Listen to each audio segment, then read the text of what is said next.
আসসালামু আলাইকুম সবাইকে। ইংরেজিতে যতভাবে প্রশ্ন করা হোক না কেন, এই সবগুলো প্রশ্নকে মাত্র দুটো ভাগে ভাগ করা হয়ে থাকে। ইংরেজি বোঝার ক্ষেত্রে, ইংরেজি প্রশ্ন বোঝার ক্ষেত্রে এই দুটো ভাগ জানাটা খুবই জরুরি। আজকের ভিডিওতে সেই বিষয়টি নিয়ে আলোচনা থাকছে। আমি মাসুদ পারভেজ আপনাদেরকে স্বাগত জানাচ্ছি খুব সহজে বেসিক থেকে ধারাবাহিকভাবে ইংরেজি শেখার চ্যানেল ইজি ইংলিশ স্কুলে।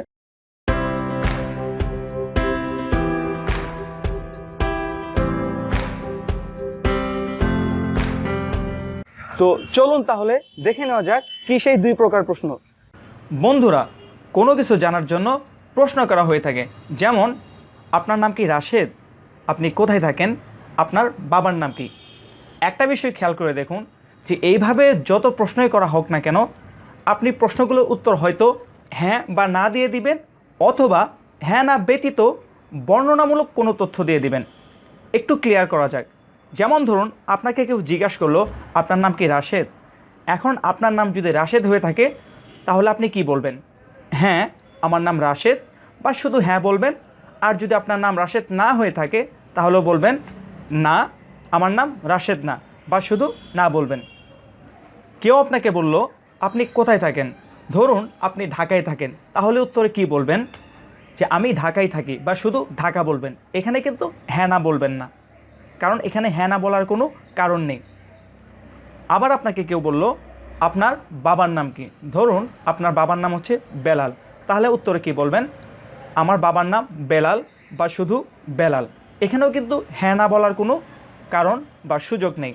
তাহলে এইভাবে যত প্রশ্ন করা হোক না কেন, তাহলে আমরা দেখতে পাচ্ছি যে এক প্রকার প্রশ্নের উত্তর হ্যাঁ বা না দিয়ে শুরু হবে, আরেক প্রকার প্রশ্নের উত্তর হ্যাঁ না দিয়ে শুরু হবে না, বরং কোনো বর্ণনামূলক তথ্য দিয়ে শুরু হবে। তাহলে আমরা মোটামুটি একটা বিষয় বুঝতে পারছি যে যতভাবেই প্রশ্ন করা হোক না কেন, সব ধরনের প্রশ্নকে প্রধানত দুভাগে ভাগ করা যায়।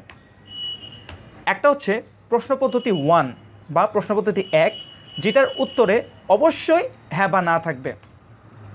দ্বিতীয় প্রকার হচ্ছে প্রশ্ন পদ্ধতি 2, যেটার উত্তরে কোনো হ্যাঁ বা না থাকবে না, বরং কোনো বর্ণনামূলক তথ্য থাকবে। ভালোভাবে খেয়াল করুন, ইংরেজিতে এই 2 নং প্রশ্ন পদ্ধতিকে WH কোশ্চেন বলা হয়ে থাকে। আমি আবারও বলছি, অর্থাৎ যে প্রশ্নের উত্তরে হ্যাঁ না থাকবে না, বরং কোনো বর্ণনামূলক তথ্য থাকবে, ওই প্রশ্নকে ইংরেজিতে WH কোশ্চেন বলা হয়ে থাকে। তাহলে আমরা আগের দুটো প্রশ্ন একটু যাচাই করে দেখি যে কোন প্রশ্নটি কোন পদ্ধতির মধ্যে পড়েছে। প্রথম প্রশ্নটি ছিল যে আপনার নাম কি রাশেদ, উত্তরে কী বলা হয়েছিল? হ্যাঁ, আমার নাম রাশেদ, বা না, আমার নাম রাশেদ না, বা শুধু হ্যাঁ বা শুধু না দিয়ে উত্তরটা করা হয়েছিল। যেহেতু উত্তরে হ্যাঁ না রয়েছে, তাই এটা প্রশ্ন পদ্ধতি 1, প্রশ্ন পদ্ধতি 1।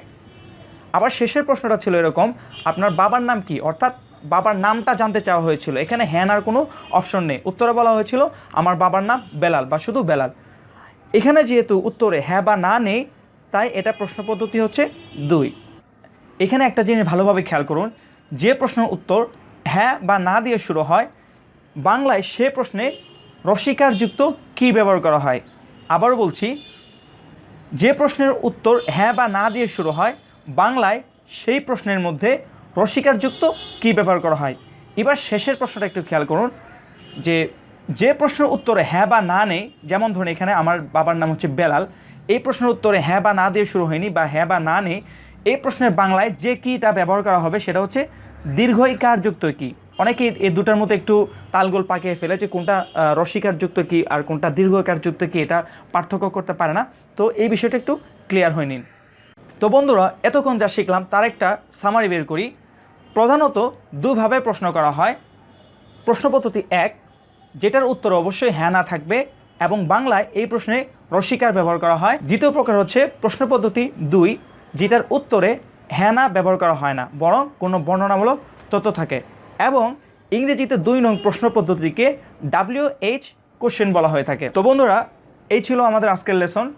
তো আশা করি পুরো লেসনটি ভালোভাবে বুঝতে পেরেছেন। যদি বুঝতে পারেন তাহলে নিজে একটু চেষ্টা করে দেখুন যে স্ক্রিনে 5টি প্রশ্ন দেওয়া আছে, এই 5টি প্রশ্নের মধ্যে কোনটি কোন পদ্ধতির মধ্যে পড়ে, অর্থাৎ কোনটা প্রশ্ন পদ্ধতি 1 আর কোনটা প্রশ্ন পদ্ধতি 2, তা একটু নির্ণয় করুন।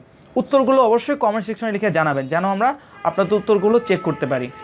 তো বন্ধুরা, এই ছিল আমাদের আজকের লেসন। আপনি তো ভাবছেন যে ইংরেজি প্রশ্নের কথা বলা হলো, কিন্তু পুরো লেসন জুড়ে তো কোনো ইংরেজি ছিল না, শুধু বাংলা ছিল।